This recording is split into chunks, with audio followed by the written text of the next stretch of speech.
Hey everyone, welcome back to another video. Today we're going to be recapping the Ultimate Shut-In, and yeah, hopefully you guys all enjoy, and let's get into it. We start chapter 1 with the world collapsing into chaos as a deadly pandemic sweeps across nations. That's followed by an outbreak of war, economic ruin, and food shortages. Yet humanity's true downfall comes not from these disasters, but from a sudden appearance of monstrous game-like beings that descended upon Earth. Survivors scattered into hiding and metahumans with strange powers emerged, but even they couldn't stand up against the overwhelming threat. 3 days after the collapse, silence hanged over a ruined city while a young man remained in his apartment, clinging to a fragile sense of normalcy by eating, drinking, and pretending life hasn't ended. Beneath this routine, however, lies the truth. His parents and grandparents are gone, leaving him the sole survivor in the home his father had purchased through debts and the family savings. That decision, once made with hope, has now locked him inside as the world outside burns. When a grotesque creature with multiple mouths and tentacles attacked his home, a system message triggered, activating his unique passive skill called the Ultimate Shut-In House Declaration, which prevents intruders from entering without his permission. Though this strange ability has been his only protection so far, frustration and loneliness gnaws at him. Then, new system notifications appeared. He received loot, a skill, and even over 2 million won got deposited into his Ultimate Shut-In wallet. Moments later, the lights flickered back on as his ability leveled up, restoring water, power, and appliances to the apartment. Overjoyed, he rushes from room to room testing each utility, savoring the return of ordinary comforts. Though his excitement sours when he discovers the internet is still gone. As he walks over to his desk in disappointment, his mind drifts to memories of his family. His mother holding him as a baby, his younger self in a school uniform, fragments of life that no longer exist. Determination hardens within him, and he vows to bring his family back no matter what it takes. Just then, another system window appeared, Ultimate Shut-In Store Level 1, granting him access to purchase items at their original price. A final prompt follows, asking if he would like to list his first item, hinting at a new path forward in this broken world. We start chapter 2 with our protagonist experimenting with the strange store system, and he quickly realizes that it's connected to his unique skill, the Ultimate Shut-In's wallet. It shows his money and inventory, but when he tries to leave the apartment, the system blocks him once again. Even with his level rising, he's still confined indoors. Frustrated, he realizes the only way forward is to defeat monsters, gain new skills, and maybe one day escape his shut-in's prison. Watching the chaos outside, he focuses on the goblins roaming below. Testing a theory, he tosses a water bottle off the balcony, and it lands without any issues. Hope sparks. If items could leave, maybe he could fight from here. He grabs a dumbbell and then tosses it outside the window as he manages to crush at least one of the goblins. But the noise attracts even more. Stronger goblins emerged, led by what looks like their commander. His pulse races. He's down to one dumbbell, and the horde is growing. Desperate and concerned, fear starts to gnaw at him. Suddenly, inspiration strikes. What if he used the store differently? He sells his last dumbbell, then immediately buys it back. The weight reappears in his hand. Shocked and thrilled, he realizes he found a new way to arm himself endlessly. Fueled by this discovery, he begins pelting goblins one by one. Notifications pop up as he starts to earn money, experience, and notifications for the kills that he just got. For the first time, victory feels real. Then another alert appears, a new skill. It's called storage. Testing it, he places the dumbbell inside the storage and then instantly summons it back. He thinks that this storage system could not just be for his hands, but anywhere he wants. A wild grin spreads across his face. From the balcony, he summons dumbbells directly above the goblins. One after another, they rain down like meteors, crushing the monsters with devastating force. Screeches and roars echo from below as the system floods with kill messages and cash rewards. Laughing with exhilaration, he celebrates his first true victory. His confinement hasn't ended, but now he finally has the tools to turn it into his advantage. After listing 10 items in his shop like groceries, daily necessities, even the dumbbell he used against the goblins, the man noticed something odd. His balance is down by 1 won. At first, he thinks it's a hidden tax, but then realizes that his refrigerator and other appliances consume electricity. Annoyed, he mutters how troublesome it all is, cursing the goblins for forcing him into this life. He recalls how after crushing several with dumbbells, the surviving goblins fled, leaving him only with 2 more kills since. Now desperate to grow stronger, he scans the outside world only to find nothing new to target. Frustration simmers until he sighs, wishing a flying monster would appear. As if on cue, one soars into view, a calican. His eyes widen. Sprinting to the balcony, he ties a kitchen bowl to a metal rack with cloth, angling it to catch the sunlight. The glare flashes into the bird's eyes, forcing it to shriek and dive, tendrils whipping in the air. It worked, he grins, certain this will push him to level up. The calican then hits the barrier, and the man thinks that it's a done deal at this rate. But the calican becomes furious and starts to whip his wings, which cause a gust that knocks him back. Staggering, he watches it slam into the barrier as the system blares, unauthorized entity attempting to enter. The wall rattles as the creature claws against the barrier. His heart is pounding and he panics and pulls up the ultimate shut-in store. He remembers the rule, loot only counts if the corpse is nearby. If the calican escapes, there's nothing. He has to finish this in one blow. His eyes dart through the store list until he lands on an idea. Oil. Without hesitation, he purchases 10 bottles of oil.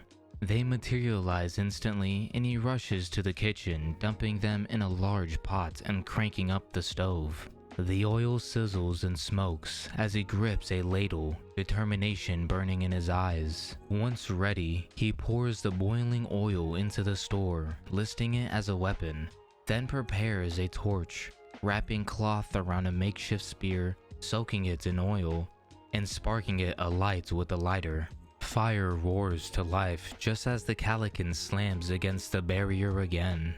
Stepping onto the balcony, he thrusts the torch forward. He summons the oil, and the scalding liquid bursts from the system, splashing across the calican's wings. It screeches in agony, thrashing wildly as the flames ignite and spread. He swings the blazing torch again. Fire engulfs its feathers until finally the calican crashes downwards, its body consumed by fire. Panting, he peers over the balcony at the burning wreck below. A grin spreads across his face as his gamble worked. The system confirms it. Massive experience gained, level up achieved, and a new skill unlocked. Then comes the reward. His balance surges nearly 10 million won, stunning him. He could hardly believe it. But before he could celebrate, another alert flashes. His house territory starts to expand, and pain shoots through his entire body as the apartment stretches, merging with the one next door. Blinking in disbelief, he suddenly sees people inside, survivors, his neighbors. People? He whispers, realization sinking in. Those are the neighbors beside me? Chapter 4 starts with the protagonist clutching his head as strange visions overwhelm him. Faces of people he has never met, a family sitting together in the dark.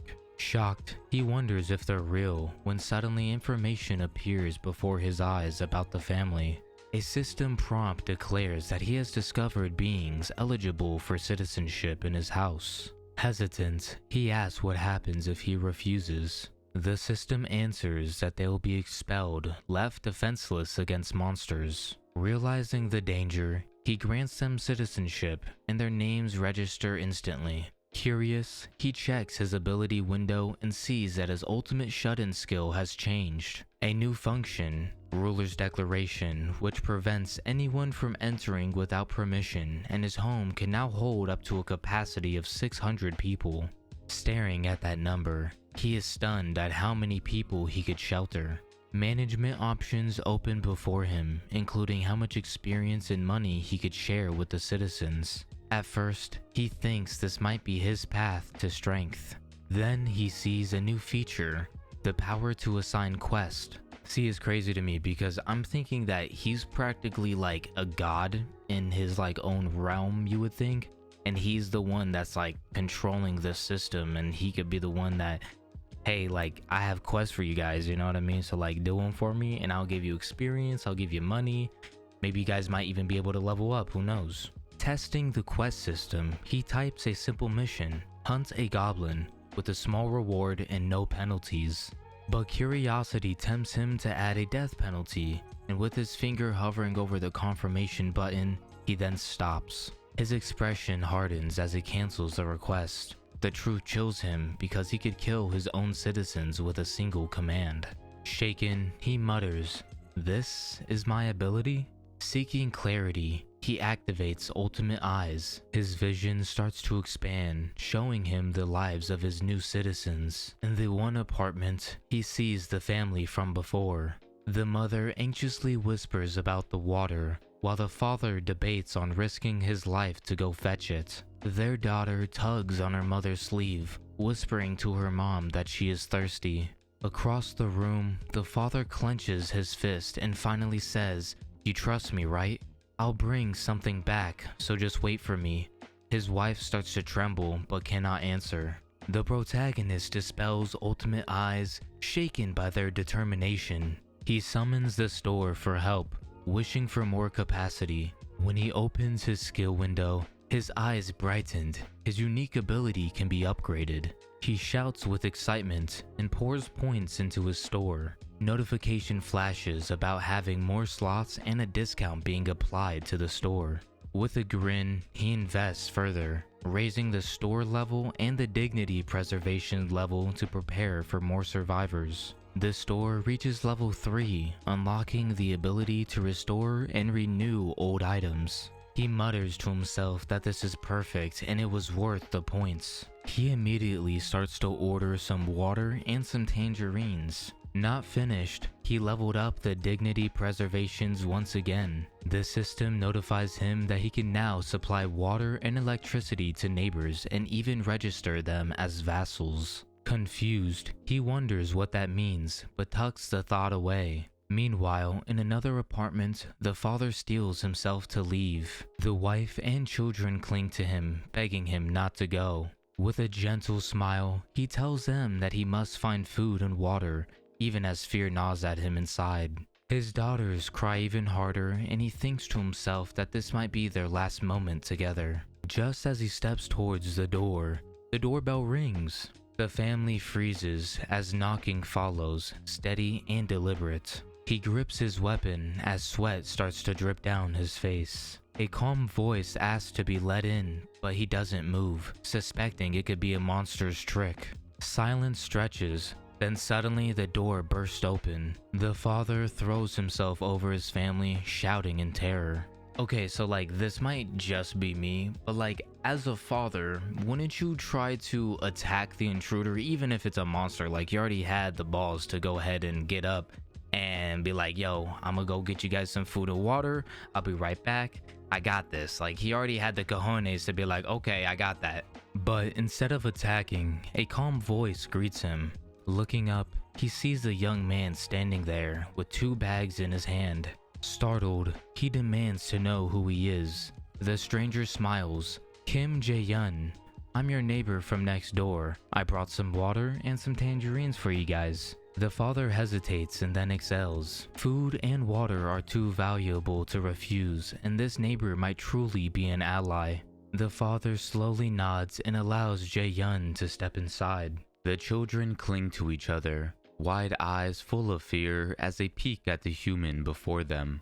Jaehyun notices and laughs awkwardly, worried he scared them too much. To shift the mood, he compliments the blackout curtains, noting how smart it is to block monster sightings.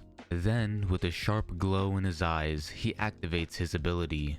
The room brightens instantly, stunning the entire family. He reassures them, urging the parents to give their children water first.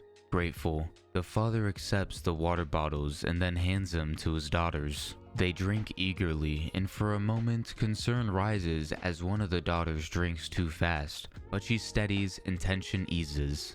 To lighten the air further, Jaehyun offers some tangerines. The mother takes them and peels them one by one, placing a slice in the daughter's mouth. Her eyes start to sparkle as the sweetness kicks in and a smile breaking across her face. Laughter replaces fear, softening the heavy atmosphere. Suddenly, a notification appears and tells Jaehyun that the family's trust has increased. One of the daughter's loyalties surpasses the threshold and it makes her eligible to become a vassal. But Jaehyun hesitates because she's too young.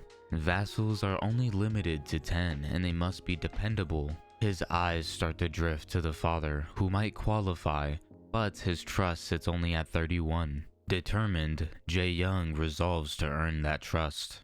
Breaking the silence, the father nervously thanks him, unsure of how to repay his kindness. Jaehyun suggests that they step into the corridor to talk. Outside, he asks the father if he received any citizenship.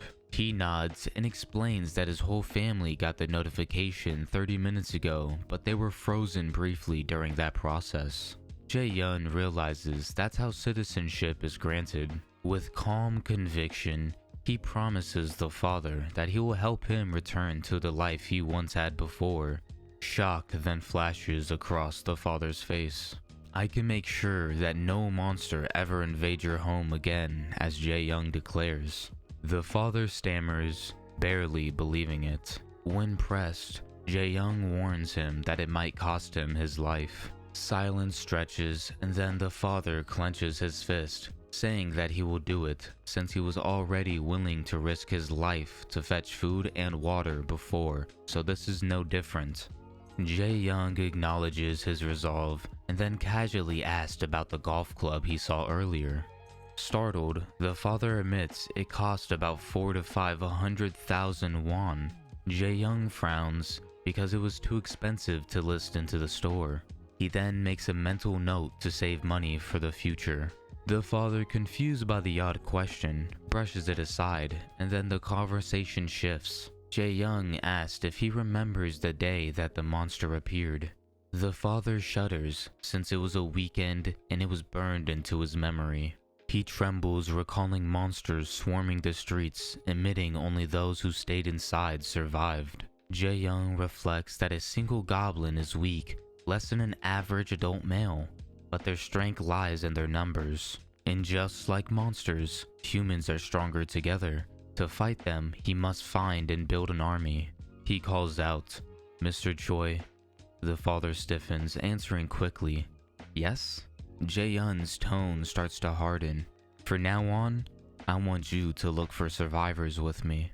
Alright everyone, that was the end of this 5 chapters that we recapped, and hopefully you guys all enjoyed. I sure did. It was pretty fun reading it, and hopefully you guys have a good time reading it if you want to read something new. Again, this is called The Ultimate Shut-In. Go check it out. It's pretty good. And if you guys want me to make any more videos of this manhwa, just let me know. Like I said, I will gladly do some more, and just throw it in the comments down below so I know that that's what you guys want. And like I said, I'll do some more. But without further ado, guys, hopefully you have a good rest of your day. Be safe out there, and peace out.